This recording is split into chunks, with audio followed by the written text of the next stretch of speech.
What's up everybody, Maik here giving tips. Today I was asked, hey Mike, why is it that Indian bodybuilders struggle? Whew. Are we grouping 1 billion people all together, like they all struggle? Okay, let's just paddle back here. Okay, so for one, the sport of bodybuilding in India and Southeast Asia as such is booming, right? I mean, a couple of years ago, 10 years ago, there was nothing, and now you see Kai Green or Phil Heath go there, and they're like Michael Jackson. I mean, there's like crowds and crowds of people, right? Like the Beatles coming to America. So the sport is booming. There's a lot of content, a lot of federations. If you look at the contestants, they, for the most part, wouldn't be competitive anywhere here. And the question is, why is that? There's only one Indian pro bodybuilder, if I'm informed correctly. So one reason is that the sport's new, right? So if you look at our contest from the 60s, I mean, Arnold winning the NABBA in 1968, he wouldn't win anything today, no offense. He wouldn't win Mr. Queens, not even Mr. Astoria. So it takes time to, develop athletes and all that sort of thing. Then there is a history of inactivity, and I'm speaking from the clients I have that are of Indian descent or Indian origin. And the culture is such that sports is just not taught in schools, and it's just not a big part of the culture. And people who do not play sports when they're younger, they tend to have less muscle mass, they're less coordinated, and it's harder for them than later on to build muscle or to excel in any sport. So, meaning if you have been playing PlayStation to age 22, then all of a sudden you got off, started to be a bodybuilder, it's a harder time.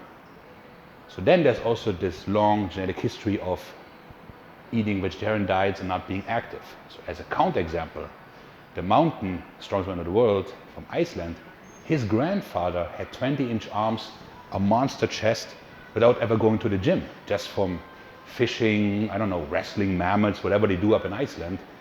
And then of course the grandson, if he decides to step into a gym, he already has 80% of what the guy in India first has to do, right? Just purely by genetics.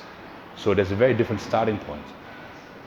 Then, as I mentioned, the diet is such that it's mostly oily foods, vegetarian foods, very little protein, so that doesn't help. In terms of bone structure, a lot of them have short torsos and long extremities, which does not lend itself all that well for bodybuilding, because it's hard to put mass on, especially with narrow clavicles and that sort of thing. And now, this frustration that a lot of these trainees see, or the search for quick results, which is not so different from the West, leads to an over-reliance on supplements and a steroid epidemic that is probably worse than here, for the simple reason that steroids are widely available. All right, Mike, well, this sucks. So should all Indians stop bodybuilding just because you said so? No, who am I? No, but you have to, there's a couple things you have to consider. First, stop with the drugs, okay? If you just picked up weights, whether you're in India or in Germany or in Wales or in New Zealand, it doesn't matter, you're not ready. Your motorics are not ready, your nervous system is not ready, you do not have the base to use the drugs efficiently. You're just gonna go from I suck really bad to I suck a little bit less. You're not gonna go from I'm awesome to I can beat Phil Heath, okay? Drugs are an ace in the hole, they can be played once and then that's it. Ditto with supplements, you have to find ways to implement proper protein into your diet. Be that via, I don't know, cottage cheese or whatever is affordable. Training. With that bone structure, you have to train for volume. You cannot train heavy duty. You don't have the wrists of a Ronnie Coleman. Most people don't actually. I train volume, I don't have big wrists or so that allow me to overhead press 315.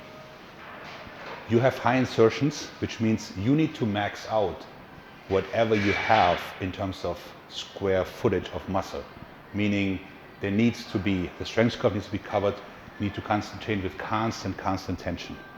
And lastly, you gotta have patience, So you are basically right now Larry Scott and these guys that came up in the 60s and just tried stuff out. But you're not in a position yet where you can take on people that had another 50, 60 years of development in addition to the generational, early start they had because their forefathers ate animal products and were physically active. And you have to start, as a country, probably physical education and sports earlier so that people then have a better base. But if you're an Indian bodybuilder right now, this very moment, I would urge you to stop with the drugs. You're probably not ready. Improve your diet dramatically by, getting rid of the oil, in some protein. Look at your body, pick a high volume, train each muscle 2-3 times a day, train it with tension, and cover the strength curve. And this way, whatever frame you're having, you're filling with quality mass. And yes, you're probably not going to be a mass monster, but you don't have to be, because the smaller bone structure, less muscle mass, will still look very dramatic compared to somebody with bigger bones who also has to fill a bigger structure. So that's it. I think that the fact that the sport is booming in Southeast Asia is awesome for us, for all of us, right? I mean, there's more markets, more stuff to do. With that, Maik out.